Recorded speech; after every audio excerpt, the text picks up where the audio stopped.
kitabu en babu 6 babu dambugal jowaɓangal fi ahkamil wudu'i ma yewten fi ñawoje salligi.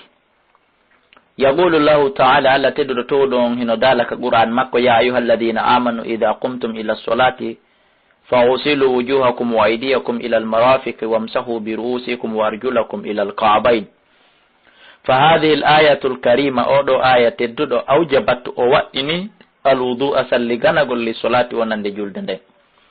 wa bayyana to ɓangini kadi o laɓɓini al-awda'a tere allati ɗen yajibu waɗɗiɗe ghasulaha lotugol ɗum aw mashuha ma maskugol ɗum fil wudu'i ka nder salligi.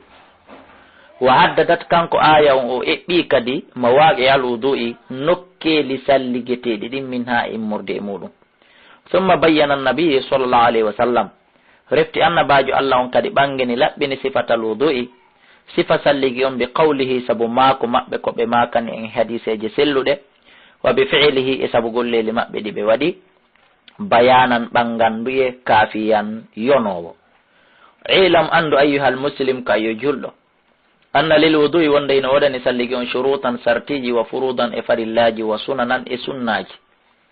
fa shurutu sartiji ɗin wal furudu e farillaji ɗin la budda feere wo ala min ha immorde ɗiɗo hasbul imkan mi mana fi eɓɓugol timmugol newagol salligo mbi mana salligi on wata timmude ɗiɗo waɗani. liyakuna alwudu fi yo salligi on woni sahihan selluɗo. wa amma sunan amma sunnaji ɗin fahiya ɗin ɗon kañum mukammilatul wudu'i ko ɗi timminayɗi tun salligi on. wa fiha hino e majji ziyadatun ajrin ko ɓeydata joddi ndin wa tarkuha accugol ɗingol la yamna'u haɗata sihhatul wudu'i sellugol salligi on kono noon waɗa e sabu perdugol baraji bul. fa shurutu sartiji salligi ɗin thamaniyatun ko ɗi jeetati. wa hiya koni ɗin awalan ila rabi'an aranun ɗum hana yaɓun ɗum al islamu ko wonugol julɗo wal aqlu e jogagol hakkil wa tamyiz e sendidirgol bi mana hara on tigi wonali bobohum wa niyatu e anniyagol. fala yasihhu alwudu wudu salligi sellanta min kafiri morde kefero mo wi'a li ashhadu an la ilaha illallah ashhadu anna muhammadar rasulullah ko salligotoɗon o juula ha moƴƴa e ko salligotoɗon ha moƴƴa wata sellude. wala min majununin wona immorde feetuɗo kadi si salligi ke juuli ɗum kadi sella. wala min sahirin wona immorde paykum la yumayizu taw ko sendidirali taw ko boni e ko moƴƴi ko laba e ko kaani. wala mimman lam yanwi lwudu'a wona kadi immorde on mo anniyaki salligi on masalan tawa o forsa mbi an nawande o anniyoto tabarrudan ka ɓuɓɓintinagol salligo aw gasulu a'da'ihi ma lotugol tere salligi ɗen liyazilu fiyo ittu anha e majje kanje tere ɗen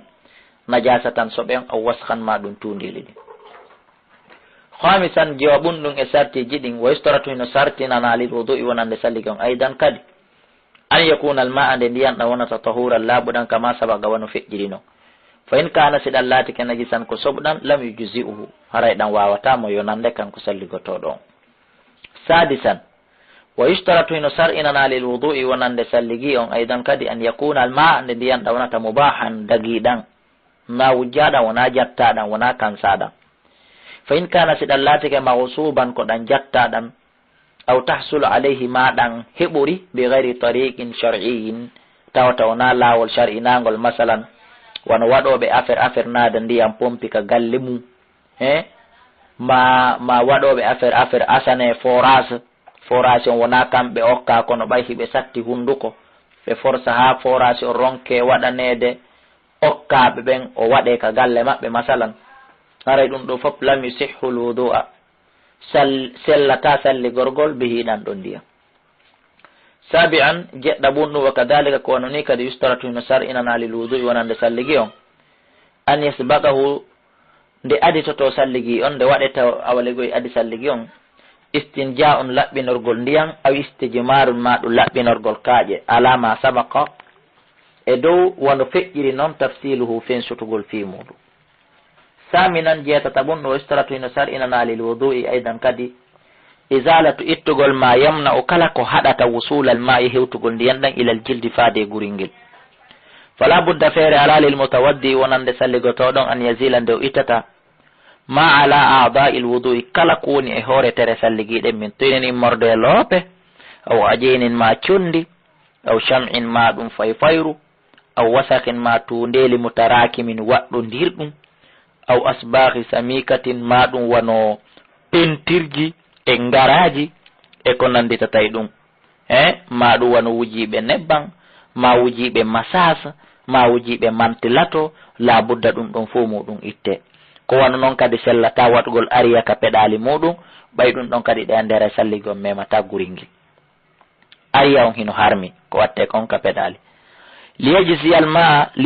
liyajri lmaa fiyo ndiyam ɗam dogu ala jildil adi e dow guril teral salligi ngal mubasharatan hara hino memodiri min gayri ha'ilin ko alda e heedote. wa amma furudul wudu'i amma farillaji salligi ɗin wahiya ɗum a'da'uhu ko tere salligi ɗen fahiya ɗum ɗon sittatun ko ɗi jeego. ahaduha aranungu ɗum e majje o hasul wajhi ko lootugol yeeso ngon bi kamalihi ɗo ngo timmiri. woɓɓe noon loota yeeso ngon sulmo tawa gaɓɓuɗe ɗen ka takko fala noppi ɓuuɓaali ma ka gite ɗen luggiti ɗon tawa ɓuuɓaali wona ɗum woni ko fanda. wa minhu hino jeeya e lootugol yeeso ngon almadmadatu woyiɓagol wal istinshaq e surkindagol e ñittitagol. faman gasala wajhahu kala lootuɗo yeeso makko ngo wa taraka almadmada wal istinshaq o acci woyiɓagol ngol e surkidagol ngol aw ahadima ma o acci gotum e mum lam yasihu wudu'uhu haray salligi makko on timmal. li anna alfama sabunu hundukon wal anfa e kinangal min alwaji ko jeeya ɗum e yeeso ngo. wallahu taala yaqul ɓeyno le allah dal faksilu wujuhakum loote geece mon ɗen a wata lotde yeeso ngon taroɗa kinangal e hunduko iyetoɗa min a looti yeeso ngo. suratu maida fa amara o yamiri bi gasli wujuhi lootugol yeeso ngon kullingo fof faman taraka kala acciro shay'an seeɗa min immorde yeeso ngon lam yakun haray o laataki dey mumtasilan o ɗoftike amrullahi taala yamirore allah nden wannabi e yamirore annabajo allah sallah sallama e tamadmada o wuyɓoto wastan shaka o sorkindo afwan kam wannabiyu annabajo allah sallah sallam tamadmada o wuyɓike e nder sallike wastan shaka o sorkindike. asani ɗin mun ɗum e farillaji salligi ɗin e ko ɗum woni jeego o waslul yadayni ko lotukol juɗɗe ma al mirfaqayni wondude e cuɓɓuli ɗin ɗiɗi li qawlihi ta'ala wa aydiyakum loto juuɗe mon ɗen kadi ilal marafiqi ha ka cuɓɓuli ay ma al marafiqi legoy wondude e cuɓɓuli ɗin na lotugol ha ɓattoɗi yilto. li anna nabiya saba annabaji allah sallah sallam adaral ma o yiltidiri ndiyan ɗan ala mirfaqayhi ka cuɓɓuli makko ka cuɓɓuli juuɗe makko. wa fi hadisin akhar no waɗe hadise goo wasala nelaɗo lotuno eday sokeje maɓɓe ɗen hatta ashra ha ɓe natani todena fil adudi ka dense jungo ngo ɓe lotuno juuɗe ɗen ɓe looti sogone ɗen ha ɓe natani dense ɗen seeɗa tode. mimma yadullu ɗum ko jeeyaɗum e ko tindinta ala dukhulil mirfaqayni naadugol cuɓɓuli ɗin ɗiɗi fil maghsuli e nder lotugol ngol. wa salisu tataɓun ɗum e ɗeɗo sartiji farillaji salligi masurasi maskugol hoore nden kulli nde fo wa min huno jeeya e muɗum al udunani maskugol noppi ɗi li qawlihi taala wamsahu masku bi ru'usikum ko e mon ɗe. wa qala sallallahu alaihi wasallam nelaɗo maki al udunani noppi ɗi ɗiɗi min ra'asi ko jeeyaɗi e hoore nden kono wonirile rawa ibnu majah wa daraqutni wa ghayrihima fala yujzi'u yonata masu maskugol ba'du ra'si yoga e hoore nden acca yoga la budda maskande fo. والرابعون يبند غسل رجلين كلوتغول كودين ديدي مع الكعبين ونودي كل بلدن لقوله تعالى وارجلكم لوتون كويدي من الى الكعبين الى تزر الى بمعنى مع كوندو الى اون كو مع فيرته وذلك دونون كو اندورتا للاحاديث الوارده كو سبو ديدو ساري حديثه جولde في صفه الوضوء يوتودين في صفاجي سالغي فإن هادين tadullu ino tindina ala dukhulil ka'bayn natugol kolɓule ɗen fil maghsul e nder lotugol ngol. wal khamis jawabun ɗum e farillaji salligi ɗin a tartibu ko rewnidirgol bi mana jokkidirgol no wi'ira noon ka aya bi an yaghsilal wajha nde o lotata yeeso ngon awalan folo summa liyadani refti o hikkina juɗɗen summa yamsi ras refti o maska hoore nden ثم يغسل رجليه رفته لوتا كويده مكو دي لقوله تعالى سبو دالول الله ngol no yewtiri non o jokkindiri ya ayyuhalladhina amanu idha qumtum ila salati fawsilu ko yullutu wujuhakum wa aydiyakum e judden ila al marafiqi aka cobbule wamsaw non si masko bir usikum ko e monde warjulakum non si loton koyde monde ila al ka'bayn wondude kolbule de wan nabi annabaji sallallahu alaihi wasallam kadi rattaba al wudu'a o jokkindiri sallige ala hadhihi al kayfiyya e dow ndi mbaadi ndi sifi ɗen ɗo wa gala ɓe maki hada wudu'a ko ɗum ɗo hada wudu'a oɗo salligi la yaqbalu llahu allah jaɓata as-salata julde nden illa bihi so na wondude oɗo salligi rawa abu dawuda wa gayri asadisu jeega ɓunno almuwalatu ko jokkidirgol salligi on hara na taƴƴidirgol ma joɗagol fowto ma wilsindagol e nder mum wahiya koni ɗum an yakuna ko nde latoto gasulul a'da'i lotugol tere almadkurata jantaɗe fi mum ɗe mutawaliyan hara ko jokkidira ɗum bi haythu la yafsilu nokku ka on tigi sendidirta bayna gasili adwin hakkude lotugol teral wa gasilil adwi e lotugol teral alladi ngal qablahu aditingal ngal bal kon yutabi o jokkidira e gasilal a'da'i lotugol tere ɗen alwahida talwil akhara gotal ɓawo ngala hasbal imkan bi mana valeur embere newagol hasbal imkan embere newagol bi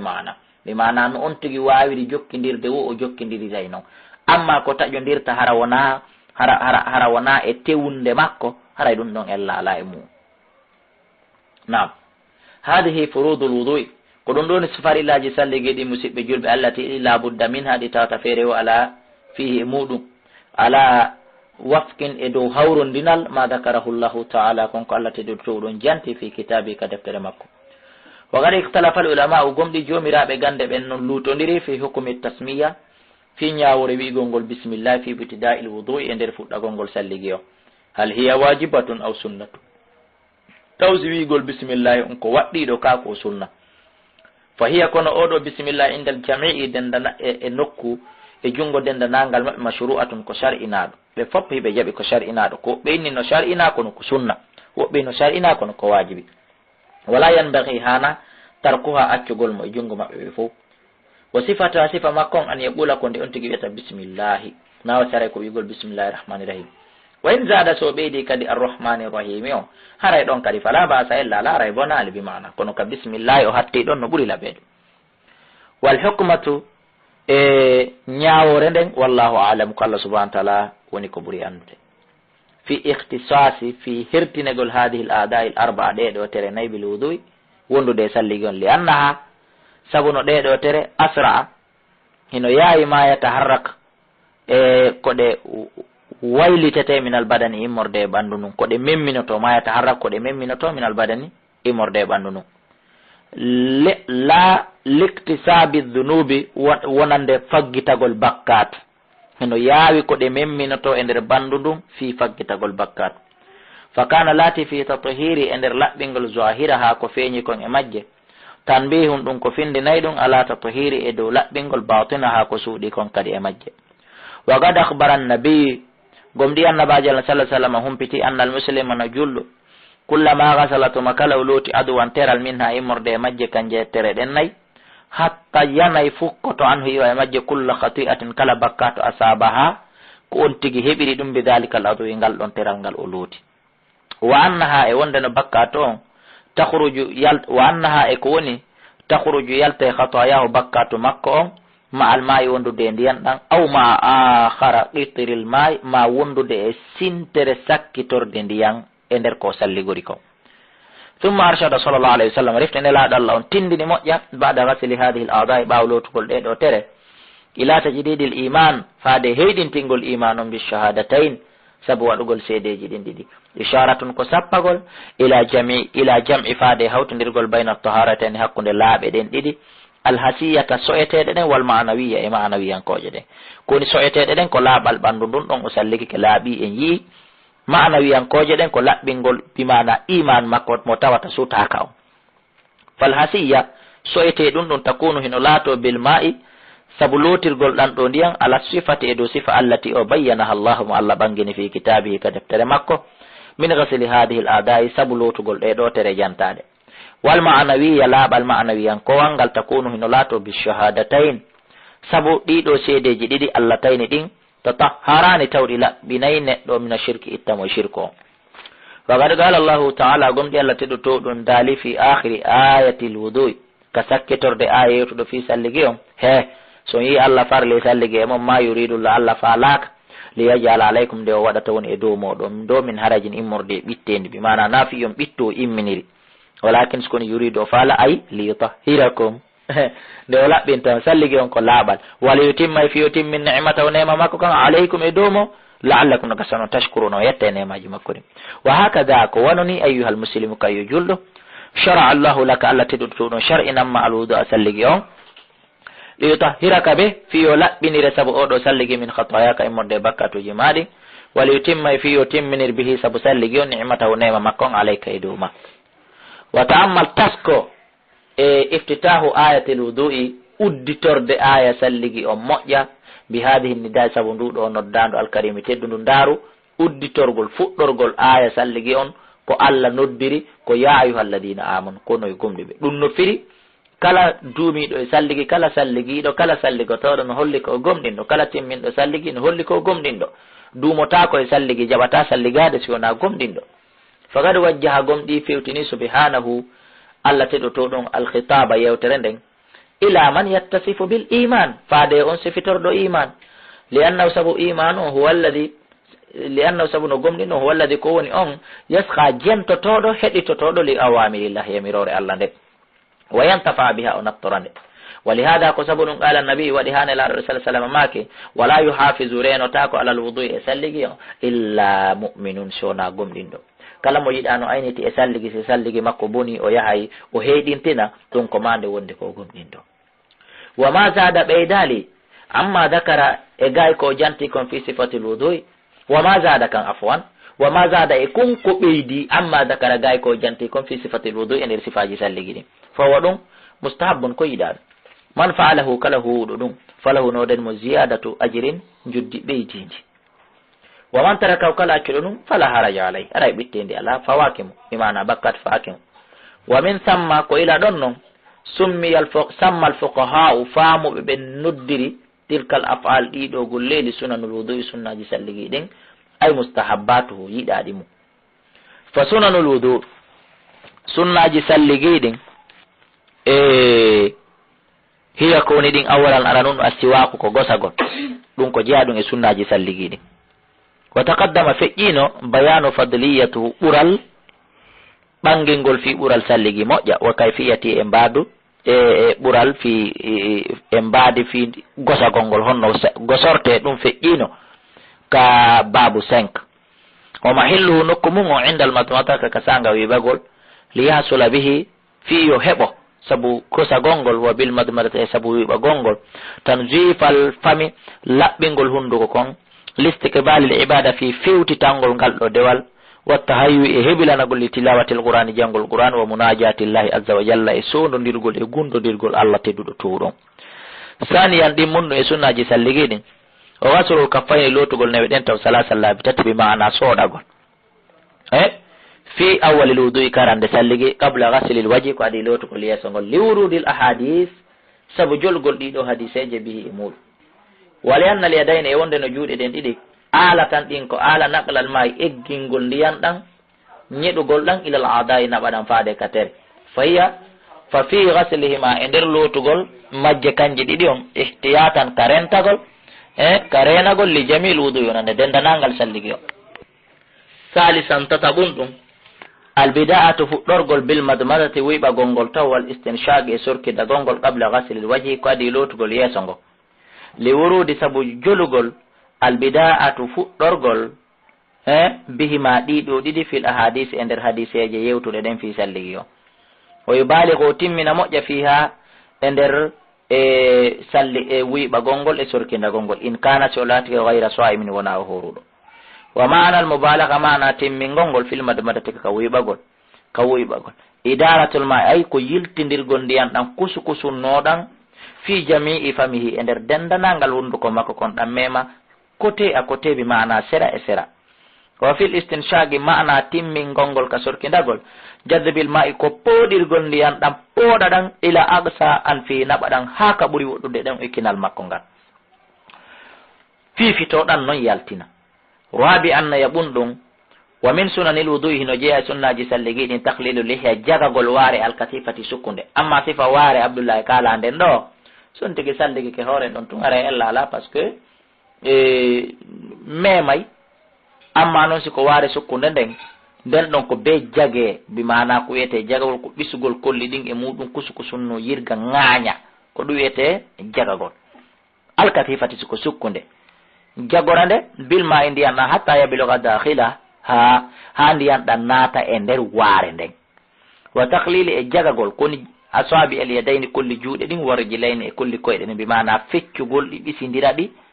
ɓuɓɓina nder ton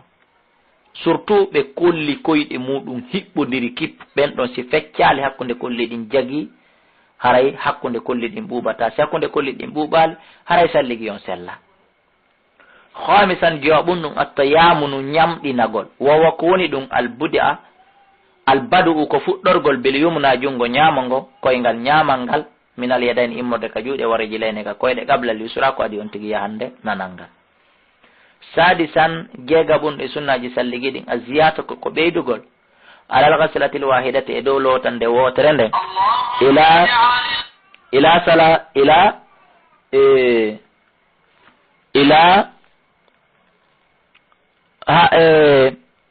alal ghaslati e dow lotande al wahidati wotere nden ila salasi ghasalatin ha faade lotanɗe tati fi ghaslil waji ka lotugol yeeso ngon wala yedden e ka juuɗe warrijilayni e ka koyɗe ɓeydugol ɗiɗiji ɗin watta e hoore ara nun ɗum wona tati ko jeeya ɗum e sunnaji mum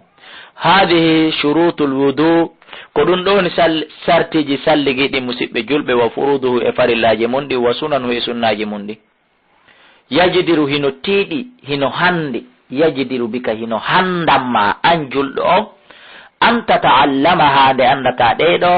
wa tahrusa lerɗa ala tatbiqiha e dow rewnidirgol ɗi jokkidira ɗi fi kulli wudu'in e kala salligi liyakuna fi won wudu'a ka salligi ma on mustakmilan timmuɗo li sifatil mashru'a wonande sifa shar'ina ɗon tigi litahuza fiya heɓu ala thawabi e dow baraji ɗin wa nas'alullahu lana walak meɗen torano hoore amen minen tafsiran ɓe ɓen nde ɗo deftere walaka e ma an wonɗo jentade on almasida ɓeydagol etagol ɓeydo ñande minal ilmi immorde gandal an naafi hara ko nafaygal saabu no woodi gande ɗe nafata musidɓe julɓe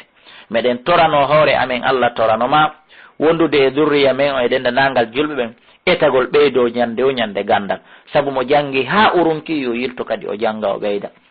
wala amali sali e golle moƴƴe haray dambugal yewtugal ngal fi salligi musidɓe julɓe ngal ɗo kadi ko ɗon ko hatti haray kala ko famini e muɗum musidɓe julɓe haray ko immorde Allah subhanahu wa ta'ala kala ko faminaki e muɗum on nodday ka numéro téléphone 67 60 53 09 68 60 53 09 63 60 53 09 60 60 5309 inchallah si on noddi ɗon en ɓeyday wawde humpodirde ɓeyda wawde laɓɓinde saabu deftere si hino jangede haray ko ɓuri konko e hoore madhabu gooto nde woni joni noon kala e moɗon yiwɗo façon no salli gorte tawata hino lurri e ɗum ɗo gokkum ɗo yo wi'ude koko o jogui ko woni sella ma ko ɗum ɗo woni sella miɗo wasiyomo yo noddan ka numéro téléphone ji ɗo mi yuɓɓindiranaymo kañum e minhajul muslim on e bulughul maram on e matinu dini on e ɗe a defte hedditiɗe ɗe tawata eɗen faami ha wawen heɓude ko selli ko e muɗum kono noon ɗe